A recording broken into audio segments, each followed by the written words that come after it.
اعوذ باللہ من الشیطان الرجیم بسم اللہ الرحمن الرحیم وما تكونوا في شأن وما تتلو منه من قرآن ولا تعملون من عمل إلا كنا عليكم شهودا إذ تفيضون فيه وما يعزب عن ربك من مثقال ذرة في الأرض ولا في السماء ولا أصغر من ذلك ولا أكبر إلا في كتاب مبين۔ اے پیغمبر، تم جس حال میں بھی ہوتے ہو اور قرآن کا جو حصہ بھی سنا رہے ہوتے ہو اور تم لوگ جو کام بھی کرتے ہو، ان سب مشغولیتوں کے دوران ہم تم کو دیکھ رہے ہوتے ہیں۔ زمین و آسمان کی ذرا برابر چیز بھی تمہارے رب سے پوشیدہ نہیں ہے، اور نہ اس سے زیادہ چھوٹی یا بڑی چیز ایسی ہے جو ایک واضح کتاب میں درج نہ ہو۔ یہ سورہ یونس کی 61 نمبر کی آیت ہے۔ اس میں اللہ تعالیٰ کے علم محیط کا تذکرہ ہے کہ کس قدر وسیع ہے اللہ تعالیٰ کا علم۔ وہ تمام چیزوں کو، تمام کائنات اور اس کے اندر جتنی مخلوقات ہیں ان سب کو گھیرے ہوئے ہے۔ اس میں پیغمبر صلی اللہ علیہ وسلم سے خطاب کر کے فرمایا جا رہا ہے کہ ہم تم سے واقف ہیں، ہم تم کو دیکھ رہے ہیں، تم جس حال میں بھی ہو، تم جس وقت قرآن کا کوئی حصہ پڑھ رہے ہو اور سنا رہے ہو لوگوں کو، تو اس سے بھی ہم واقف ہیں، اور جو کچھ بھی تم کام کر رہے ہو، تمہاری ساری مشغولیتوں اور مصروفیتوں سے ہم بخوبی واقف ہیں۔ ایسا نہیں ہے کہ ہم تم سے غافل ہیں، ہم تم کو دیکھ رہے ہیں، ہر گھڑی ہر ساعت تم ہماری نظروں میں ہو۔ نہ صرف آپ صلی اللہ علیہ وسلم بلکہ اس میں آپ صلی اللہ علیہ وسلم سے خطاب کر کے ساری امت کے تعلق سے یہ بتایا گیا کہ اللہ تعالیٰ کی نظروں میں ساری مخلوقات ہے، وہ ان کی حرکات و سکنات سے واقف ہے، وہ جو کچھ بھی کر رہے ہیں اس کو اللہ تعالیٰ دیکھ رہے ہیں، اللہ تعالیٰ ہر چیز سے واقف ہے۔ وَعِندَهُ مَفَاتِحُ الْغَيْبِ لَا يَعْلَمُهَا إِلَّا هُوَ وَيَعْلَمُ مَا فِي الْبَرِّ وَالْبَحْرِ وَمَا تَسْقُطُ مِنْ وَرَقَةٍ إِلَّا يَعْلَمُهَا وَلَا حَبَّةٍ فِي ظُلُمَاتِ الْأَرْضِ وَلَا رَطْبٍ وَلَا يَابِسٍ إِلَّا فِي كِتَابٍ مُبِينٍ۔ اور زیادہ تفصیل کے ساتھ، مزید وضاحت کے ساتھ اللہ تعالیٰ نے اس بات کو سورہ انعام 7ویں پارے میں ارشاد فرمایا کہ اسی کے پاس ہے غیب کی کنجیاں، ساری غیب کے خزانے۔ وَعِندَهُ مَفَاتِحُ الْغَيْبِ لَا يَعْلَمُهَا إِلَّا هُوَ، اس کے سوا کوئی نہیں جانتا سوائے اس ذات کے جو علام الغیوب ہے، اللہ رب العالمین، اس کے سوا کوئی نہیں جانتا کہ اس کے غیب میں کیا کیا ہے۔ وَعِندَهُ مَفَاتِحُ الْغَيْبِ لَا يَعْلَمُهَا إِلَّا هُوَ وَلَا حَبَّةٍ فِي ظُلُمَاتِ الْأَرْضِ وَلَا رَطْبٍ وَلَا يَابِسٍ إِلَّا فِي كِتَابٍ مُبِينٍ۔ وَعِندَهُ مَفَاتِحُ الْغَيْبِ لَا يَعْلَمُهَا إِلَّا هُوَ وَيَعْلَمُ مَا فِي الْبَرِّ وَالْبَحْرِ، فرمایا اس کے بعد جانتا ہے جو کچھ بھی خشک اور تر میں ہے، یعنی مطلب یہ ہے کہ جو بحر و بر میں ہے اس کے بارے میں بھی وہ جانتا ہے، جو سمندروں میں ہے، جو دریاؤں میں ہے اس کے بارے میں بھی، اور جو خشکی پر ہے اس کے بارے میں، اور پھر ایک دانہ بھی زمین کی گہرائیوں میں نہیں جاتا اس کے بارے میں بھی وہ جانتا ہے۔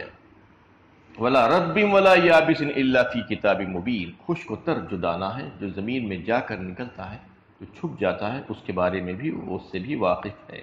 پتہ نا یہاں پر یہ ہے کہ اللہ تعالیٰ سب کو گھیرے ہوئے ہے، کسی کو ایسے ہی نہیں چھوڑ دیا کہ جو چاہے کر لو۔ آج لوگ جو سمجھ رہے ہیں کہ ہم جو چاہے کر سکتے ہیں، ویسا نہیں ہے۔ وَهُوَ مَعَكُمْ أَيْنَمَا كُنْتُمْ، فرمایا ایک مقام پر اللہ تعالیٰ نے سورہ حدید میں 27ویں پارے میں، وہ تمہارے ساتھ ہے ہمیشہ، تم جہاں کہیں پر ہو، تم یہ مت سمجھو کہ تمہارے ساتھ اللہ نہیں ہے، تمہارے ساتھ اللہ ہے، تم کو دیکھ رہا ہے، تمہاری نگرانی کر رہا ہے۔ اور پھر فرمایا گیا کہ اللہ کے نبی صلی اللہ علیہ وسلم سے خطاب کر کے کہ تم کو اللہ تعالیٰ اپنی نظروں میں رکھا ہوا ہے، تم اپنی ذمہ داری نبھاؤ، تم کو جو کام کرنا ہے، جو حق کے پیغام کو پہنچانا ہے اس کو پہنچاؤ، اور تمہارے دشمن ہیں، تمہاری مخالفین بھی ہیں، ہم اس کو جانتے ہیں، ہم اس کی حفاظت کریں گے، ان دشمنوں سے تمہاری حفاظت فرمائیں گے۔ یا ایھا الرسول بلغ ما انزل الیک من ربک وان لم تفعل فما بلغت رسالتہ واللہ یعصمک من الناس۔ سورہ مائدہ 6 پارے میں اللہ تعالیٰ نے فرمایا، اے رسول پہنچا دیجئے اس کو جو کچھ ہم نے آپ کی طرف بھیجا ہے، یہ آپ کا فریضہ رسالت جو ہے اس کو پہنچا دیجئے۔ اور اگر آپ نے ایسا نہیں کیا تو اس کا مطلب یہ ہے کہ آپ نے اللہ کا پیغام نہیں پہنچایا، اور ایسا تو آپ کر ہی نہیں سکتے تھے۔ آپ صلی اللہ علیہ وسلم نے اللہ کا پیغام من و ان لوگوں تک پہنچا دیا۔ واللہ یعصمک من الناس، اللہ تعالیٰ فرما رہے ہیں کہ آپ کو فکر کرنے کی ضرورت نہیں ہے کسی سے کہ کون آپ کا دشمن ہے، کون آپ کا دوست ہے، کون آپ کے پیچھے پڑا ہوا ہے۔ اللہ تعالیٰ آپ کی حفاظت فرمائیں گے، اللہ تعالیٰ آپ کو بچائیں گے۔ تو اس آیت میں جو ہے اللہ تعالیٰ یہ فرما رہے ہیں کہ وہ سب کی سب چیزیں جو ایک چھوٹے سے چھوٹا ذرہ بھی من مثقال ذرۃ فی الارض ولا فی السماء اللہ کی نظروں سے اوجھل نہیں ہے، ولا اصغر من ذلک ولا اکبر فرمایا، یعنی اس سے پوشیدہ نہیں ہے، اس کی نظروں میں ہے سب کچھ، وہ سب کچھ جانتا ہے۔ کہاں پر ہے؟ کتاب مبین میں لکھا ہوا ہے۔ الا فی کتاب مبین، کتاب مبین کیا ہے؟ واضح کتاب۔ اس سے مراد اللہ کی وہ کتاب جس میں تمام کائنات کا ریکارڈ پوری تفصیل کے ساتھ موجود ہے، اس میں سب کچھ اللہ تعالیٰ نے لکھ کر رکھ دیا ہے اپنے علم کی بنا پر۔ اس کتاب کا اصطلاحی نام کیا ہے؟ لوح محفوظ جسے کہا جاتا ہے، جس کی اصل حقیقت اللہ ہی کو معلوم ہے کہ وہ کیا ہے، اس میں کون کون سی کتابیں درج ہے، کون کون سی باتیں اللہ تعالیٰ نے لکھ کر رکھی ہے۔ مقصود یہ واضح کرنا ہے کہ اللہ کا علم پوری کائنات کا احاطہ کیے ہوئے ہو، تمام تفصیلات تاکہ جزیات تک اس کے علم میں ہے، یہاں تک کہ ذرہ برابر بھی کوئی چیز اس کے علم سے باہر نہیں ہے۔ جب اس کا علم اتنا وسیع ہے، اس کی کوئی انتہا نہیں، تو اپنے بندوں کی اعمال سے کس طرح بے خبر ہو سکتا ہے؟ یہ بتانا مقصود ہے کہ وہ اللہ تعالیٰ غافل نہیں ہے۔ وَمَا اللَّهُ بِغَافِلٍ عَمَّا تَعْمَلُونَ فرمایا ایک مقام پر، غافل نہیں ہے تمہارے عمل سے، تم جو کچھ بھی کر رہے ہو تو تمہارے اعمال سے ایسے کیسے بے خبر ہو سکتا ہے؟ جب اس کے پاس ذرے ذرے کا ریکارڈ موجود ہے تو انسان کے سر پر تو اللہ تعالیٰ نے خلافت کا تاج رکھا، اس کو اشرف المخلوقات بنایا، اس کو افضل المخلوقات بنایا، اور اس کو مخدوم کائنات بنایا۔ یہ ساری چیزیں اس کے لیے رکھ دی، کائنات کی ساری چیزوں سے وہ استفادہ کر رہا ہے، اس کے بعد اس کو ایسے ہی چھوڑ دیا جائے گا؟ ایسے کیسے ہو سکتا ہے؟ انسان کو چاہیے کہ یہ سمجھتے ہوئے دنیا میں کام کرے کہ اللہ سب کچھ دیکھ رہا ہے، اس نے مجھ کو جو جو بھی نعمتیں عطا فرمائی ہیں اس کے بارے میں مجھ سے سوال ہوگا، اور اس کو ضبط تحریر میں لا رہا ہے اللہ تعالیٰ۔ ایسا نہیں ہے، ما یلفظ من قول الا لدیہ رقیب عتید فرمایا سورہ قاف 26ویں پارے میں، ایک لفظ بھی تمہاری زبان سے نہیں نکلتا لیکن اس کو ہم نوٹ کیے جا رہے ہیں۔ لوگ یہ سمجھتے ہیں کہ کون دیکھ رہا ہے، کون سن رہا، کوئی سنے یا نہ سنے، کوئی دیکھے یا نہ دیکھے، اللہ تعالیٰ تو دیکھ رہے ہیں، اللہ تعالیٰ تو سن رہے ہیں۔ یہ عقیدہ اور یہ تصور اگر انسان کو ان کے پاس پختہ ہو جائے، مضبوط ہو جائے، تو پھر اللہ کی راہ پر چلنا اس کے لیے بڑا آسان ہو جائے گا۔ کوئی اگر یہ سمجھ جائے کہ میرا رب، میرا مالک، میرا خالق مجھ کو دیکھ رہا ہے۔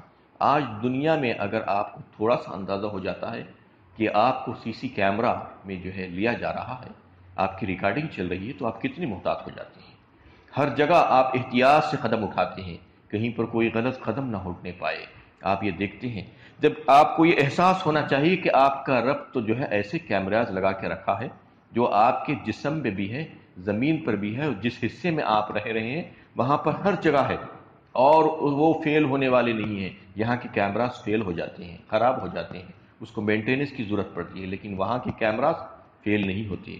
تمہارا رب تمہیں دیکھ رہا ہے، یہ اگر تصور دل میں پیدا ہو جائے اور مضبوط ہو جائے تو اللہ تعالیٰ اس آیت میں یہی بات بتانا چاہ رہے ہیں کہ اس کا علم محیط ہے۔ تم انسانوں سے اس کو جو ہے وہ مت کرو کہ انسان جیسا یہاں پر دیکھ رہا ہے تو دوسری جگہ نہیں دیکھ رہا ہوتا ہے، لیکن اللہ تعالیٰ کا دیکھنا ایسا دیکھنا نہیں ہے۔ اللہ تعالیٰ کا علم محیط ہے جو ساری کائنات کو چھایا ہوا ہے اور اس کو محیط کیا ہوا ہے۔ تو لہٰذا آپ صلی اللہ علیہ وسلم سے خطاب کر کے ساری امت کو، ساری انسانیت کو یہ بتا دیا گیا ہے کہ تم کو اللہ تعالیٰ دیکھ رہے ہیں، تمہارے ساتھ اللہ تعالیٰ ہے۔ تو یہ تصور کے ساتھ تم زندگی گزارو گے تو پھر تمہاری زندگی اور تمہارے راستے بہت اچھے ہو جائیں گے۔ الا ان اولیاء اللہ لا خوف علیہم ولا هم یحزنون، سنو جو اللہ کے دوست ہیں ان کو نہ کوئی خوف ہوگا اور نہ وہ غمگین ہوں گے۔ یہ 62 نمبر کی آیت ہے، انتہائی اہم ترین آیت ہے۔ اولیاء اللہ کے تعلق سے اللہ تعالیٰ اس میں بات بیان فرما رہے ہیں، جس کے بارے میں ہم بار بار سنتے رہتے ہیں کہ اولیاء اللہ تذکرہ آتا ہے۔ تو اولیاء اللہ کسے کہا جاتا ہے؟ اولیاء ولی کی جمع ہے۔ ولی کہتے ہیں دوست، محب، مقرب جو ہوتا ہے اس کو ولی کہا جاتا ہے۔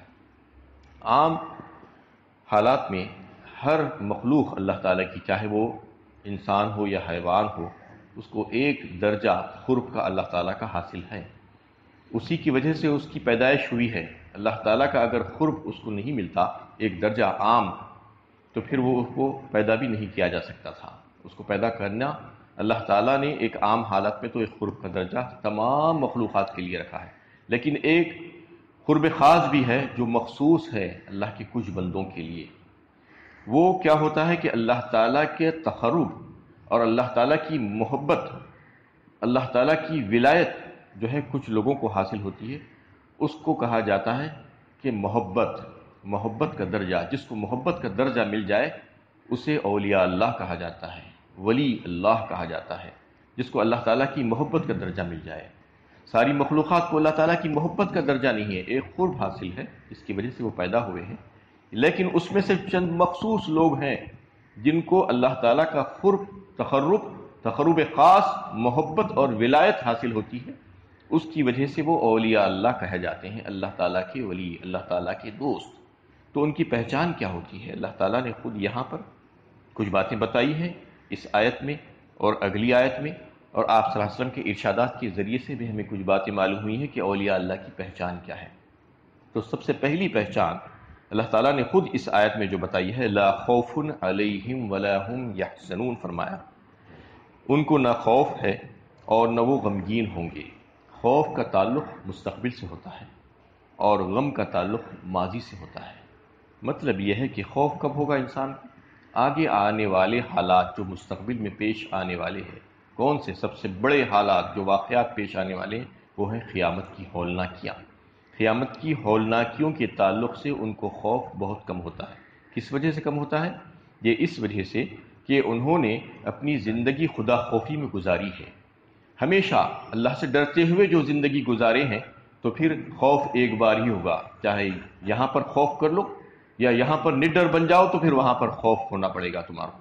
اور یہاں پر اگر خدا خوفی کی زندگی گزار لو گے اس دنیا میں، اس زندگی میں، تو پھر وہاں پر جو ہے تمہارا خوف کم ہو جائے گا دوسروں کی بنسبت، پورا ختم نہیں ہوگا، لیکن قیامت کی جو ہولناکیاں ہیں اس کا خوف کم ہو جائے گا۔ یہ اس وجہ سے کہ وہ اللہ کے فضل و کرم اور اس کی رحمت کے امیدوار ہوتے ہیں، یہ اس وجہ سے کہ انہوں نے اپنی زندگی اللہ تعالیٰ سے ڈر کر گزاری ہے، تو ان کا وہ جو خوف دنیا میں تھا، دنیاوی زندگی کی وجہ سے وہاں کا خوف ان کا کم ہو جائے گا، اور اللہ تعالیٰ سے وہ حسن و ظن رکھنے والے لوگ ہوں گے۔ مطلب یہ ہوگا کہ جب انہوں نے اللہ تعالیٰ کی بات مانی دنیا میں اور ان سے خوف کھا کر جو ہے اپنی زندگی گزاری تھی، تو پھر ان کو اللہ تعالیٰ سے اچھی امیدیں وابستہ ہوں گی، اور ہونا چاہیے۔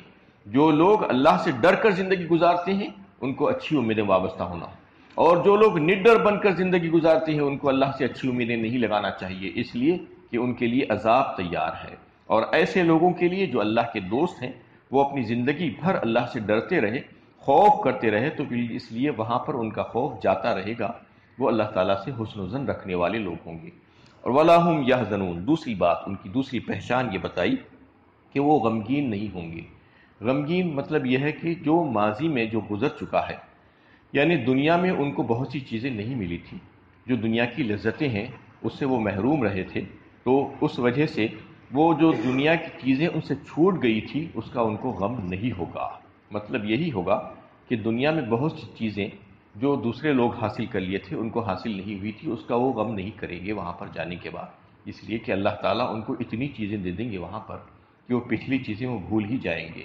اور اس کا مطلب یہ ہے کہ دنیا میں ان کو جب زندہ تھے تو کئی ایک چیزیں ان کو حاصل نہیں تھی، مطلوبہ چیزیں دوسرے لوگ حاصل کرتے تھے لیکن ان کو نہیں ملتی تھی، تو وہ اس پر جو ہے غمزدہ نہیں ہوتے تھے، اس پر واویلا نہیں مچاتے تھے، بلکہ یہ سوچتے تھے کہ یہ اللہ تعالیٰ کی قضاء و تقدیر سے ہے، اللہ تعالیٰ نے ہم کو بس ہمارے لیے اتنا ہی لکھ دیا ہے، اس لیے وہ راضی اور مطمئن ہوتے تھے اللہ تعالیٰ کے فیصلوں پر۔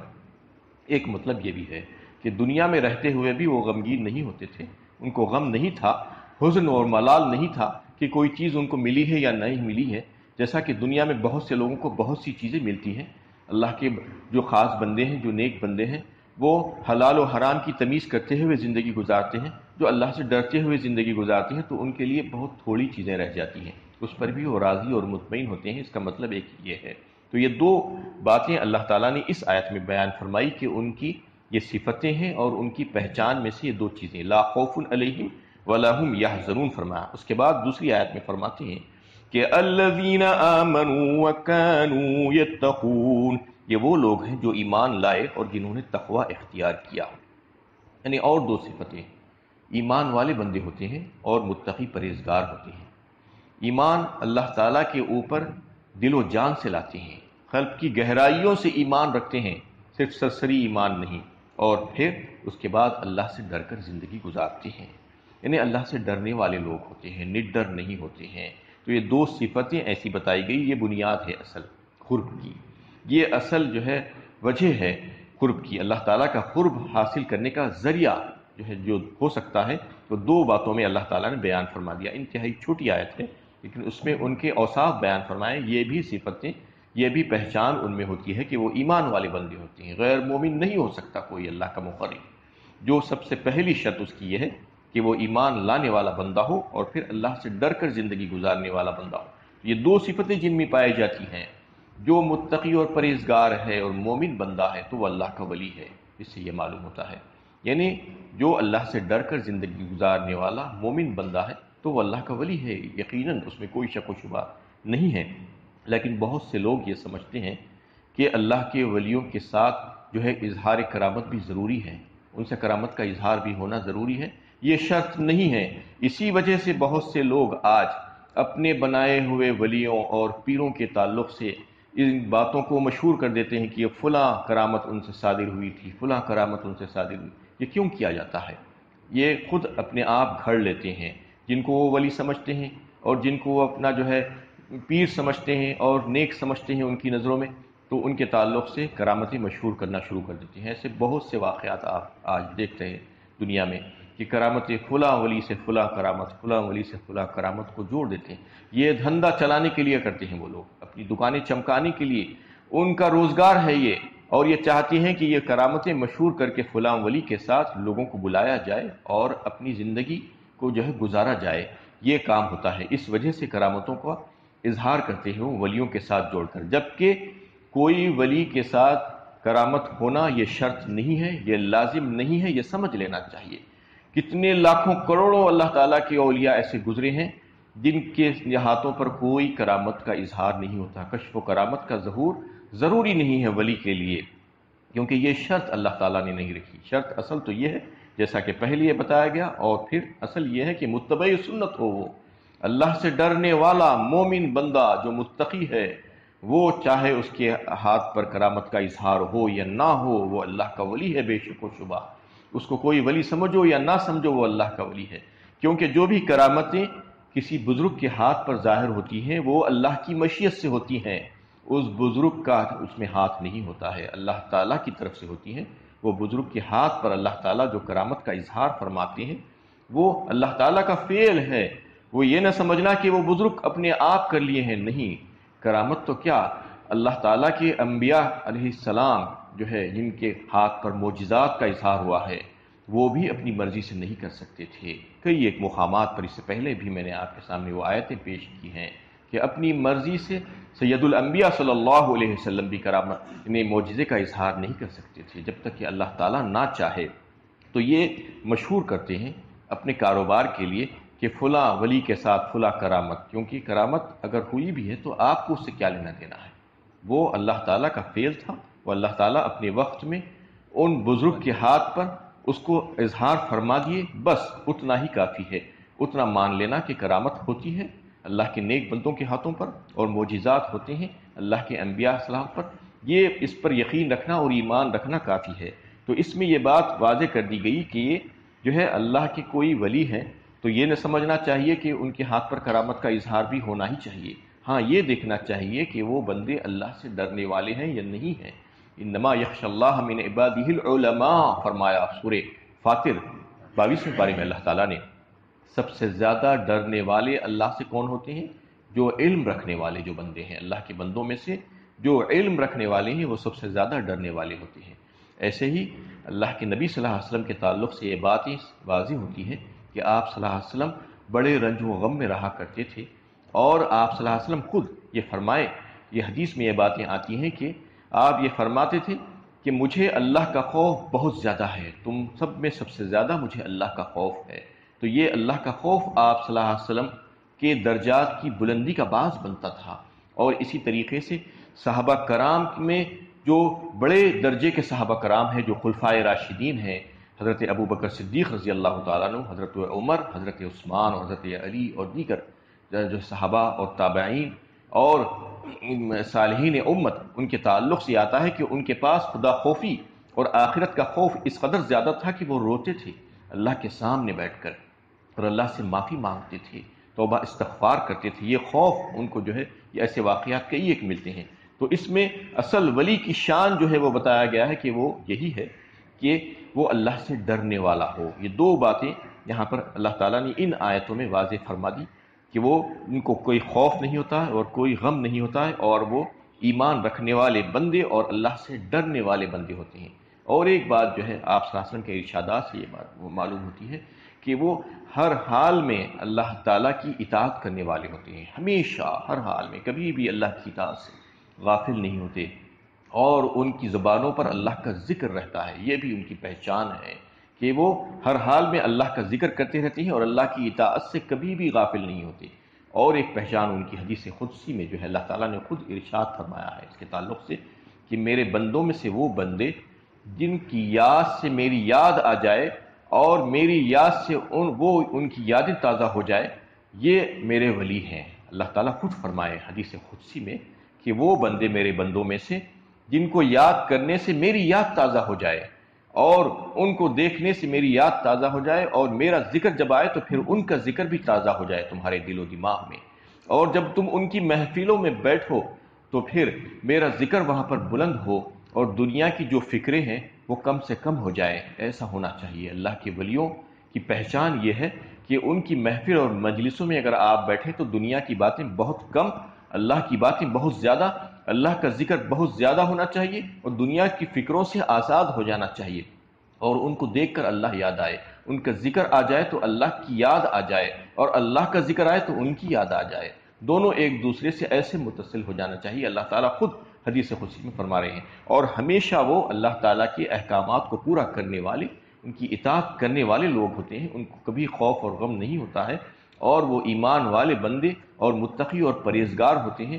ان کی مجالس میں بیٹھ کر، ان کی صحبت میں بیٹھ کر کوئی ولایت حاصل کر سکتا ہے، بشرطے کہ وہ صحیح ولی ہو، بشرطے کہ وہ متبع سنت ہو، وہ اللہ کا خوف رکھنے والا ہو، تو پھر اس کی مجلس میں، اس کی صحبت میں جو بھی بیٹھے گا اللہ تعالیٰ اس کو بھی اپنے فضل و کرم سے جو ہے ولایت کا درجہ عطا فرمائیں گے۔ تو یہ ولیوں کی چند پہچان تھی۔ انشاءاللہ یہ بہت بڑا وسیع مضمون ہے، اس پر کل بھی گفتگو ہوگی۔ اللہ تعالیٰ سے دعا ہے کہ اللہ تعالیٰ ہمیں صحیح علم و عمل کی توفیق عطا فرمائے۔